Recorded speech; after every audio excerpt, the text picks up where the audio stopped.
તાલુકાના ઉંબરી ગામની દીકરીએ પતિના ત્રાસથી ભાબર નવા પોતાના સાસરીમાં ઘરે ટૂંપો ખાઈ જીવન ટૂંકાવ્યું.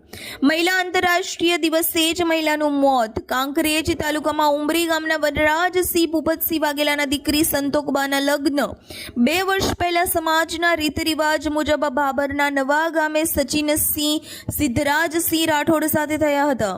ત્યારે સંતોકબાને લગ્ન બાદ સંતાનમાં 3 માસ પુત્ર છે, પરંતુ સંતોકબાને પતિ સચિનસિંહ રાઠોડ શારીરિક તેમજ માનસિક ત્રાસ આપતો હતો, જેના કારણે પતિના અસહ્ય ત્રાસથી કંટાળી તેઓ શનિવારે વહેલી સવારે પોતાના ઘરે જઈને ઘરે ફાંસો ખાઈ લીધો હતો, જેની જાણ સંબંધીઓ દ્વારા તેમના પિયર પક્ષ ઉંબરી ખાતે મરણ જનારના માતા પિતાને થતા તેઓ ભાબર ખાતે દોડી ગયા હતા અને મૃતકની લાશને શિહોરી ખાતે સામૂહિક આરોગ્ય કેન્દ્રમાં લાવી પોસ્ટમોર્ટમ કરાવ્યું હતું. ત્યારે સંતોકબાના પતિ સચિનસિંહ રાઠોડ વિરુદ્ધ મૃતકના પિતા વનરાજસિંહ વાઘેલાએ ભાબર પોલીસ મથકે ફરિયાદ નોંધાવી હતી.